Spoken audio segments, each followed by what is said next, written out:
Bismillahirrahmanirrahim. Assalamualaikum warahmatullahi wabarakatuh. Perkenalkan, saya Ismi Ajeng Rahmawati. Kali ini saya akan memaparkan tentang pemecahan masalah pembelajaran siswa dengan optimalisasi pembelajaran metode blended learning kepada siswa-siswi SMK Negeri 1 Cugenang yang merupakan korban terdampak gempa Cianjur pada bulan yang lalu. Baiklah, izin untuk share screen terlebih dahulu.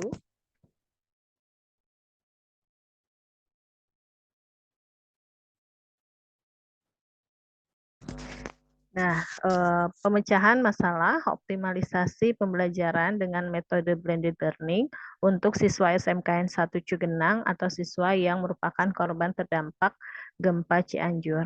Adapun identifikasi masalah yang saya temukan sebagai pendidik di sekolah tersebut, yang pertama adalah terjadinya musibah gempa Cianjur yang menimpa kawasan Cugenang dan sekitarnya yang terjadi pada tanggal 21 November 2022 yang di dalamnya termasuk siswa-siswi SMKN 1 Cugenang menjadi korban terdampak musibah tersebut. Yang kedua, dari kejadian itu muncul berbagai macam kerusakan ataupun kerugian baik secara material maupun non-material. Kemudian masalah yang ketiga, setelah dilakukan home visit peserta didik oleh wali kelas, ada temuan lainnya diantaranya kendala tentang keperluan dan perlengkapan sekolah. Yang keempat, siswa dan siswi masih mengalami trauma untuk dapat beraktivitas seperti biasanya, termasuk aktivitas pembelajaran.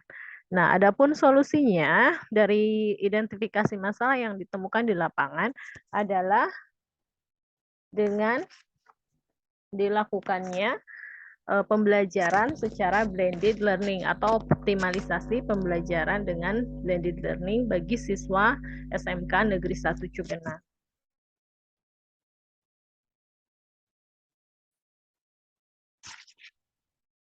Adapun definisi dari blended learning itu tersendiri merupakan metode pembelajaran yang menggabungkan pembelajaran dilakukan secara daring atau online dengan mix atau kombinasi dengan tatap muka atau luring.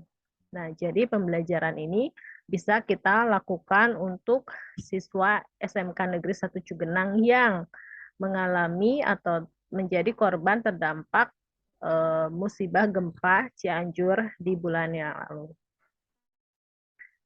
Adapun tujuan dari blended learning itu sendiri, yang pertama adalah agar pembelajaran bisa dilakukan dan menjadi lebih fleksibel. Yang kedua, membantu peserta didik untuk bisa berkembang lebih baik dalam proses belajar sesuai dengan gaya belajar dan preferensi dalam belajar. Yang ketiga, pembelajaran bisa dirasa lebih menyenangkan dengan mix method atau blended learning itu. Kemudian, yang keempat, mengatasi masalah pembelajaran yang membutuhkan metode pembelajaran yang bervariasi.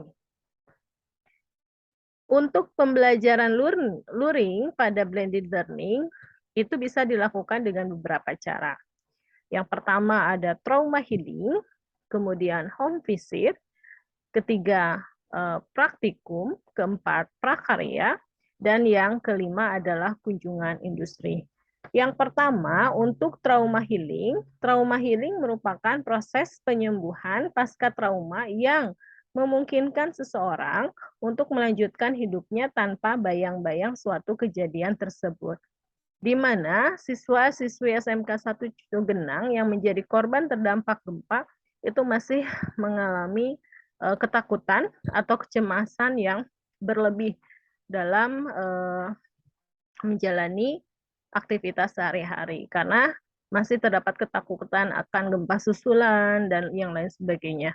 Maka metode atau trauma healing ini sangat diperlukan untuk siswa-siswi yang mengalami atau menjadi korban terdampak gempa Cianjur dengan kegiatan-kegiatan positif untuk menghilangkan kepanikan dan kecemasan bagi siswa tersebut.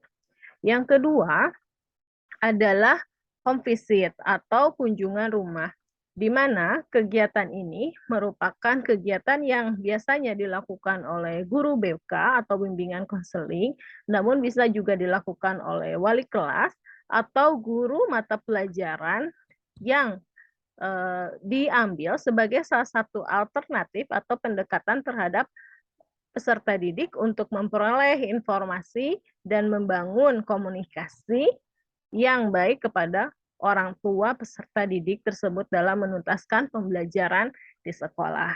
Yang ketiganya yaitu dengan praktikum atau praktek. Nah, ini bisa menyesuaikan waktunya atau fleksibel, di mana siswa melakukan kegiatan menerapkan materi yang dia didapatkan pada pembelajaran secara daring dengan praktek langsung. Bisa dilakukan di sekolah langsung atau di tempat lain yang memadai dengan peralatan praktik yang tersedia. Kemudian bisa dengan prakarya atau kewirausahaan. Prakarya itu sendiri merupakan hasil karya yang dilakukan atau dibuat oleh peserta didik dengan pekerjaan tangan yang biasanya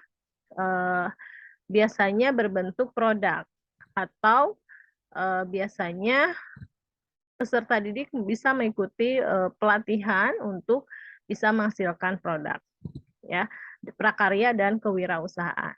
Kemudian ada metode terakhir atau kegiatan pembelajaran luring yang bisa dilakukan yaitu dengan kunjungan industri. Nah, kunjungan industri ini merupakan kegiatan yang dilakukan untuk mengunjungi sebuah perusahaan yang menjadi contoh kegiatan atau gambaran pekerjaan yang akan dilakukan oleh siswa atau peserta didik. Nah, ini dianjurkan untuk semua tingkat kelas, baik kelas 10, 11, maupun 12 yang akan segera lulus dari sekolah atau menuntaskan pembelajarannya, itu bisa mengikuti kegiatan kunjungan industri ini. Kemudian, pembelajaran secara daring. Oke, pembelajaran secara daring itu bisa dilakukan dengan yang pertama adalah dengan metode aplikasi Google Classroom. Kemudian yang kedua dengan metode Google Meeting jika ada beberapa materi penting yang harus dilakukan oleh guru. Kemudian yang ketiga dengan metode quiz atau bisa dilakukan pada aplikasi, misalkan ada Quiper School, Quizizz, Kahoot, dan lain sebagainya. Atau dengan menggunakan aplikasi sosial media seperti WhatsApp atau live meeting di aplikasi-aplikasi sosial media yang lainnya. Nah, itu materi yang bisa saya sampaikan. Terima kasih. Wassalamualaikum warahmatullahi wabarakatuh.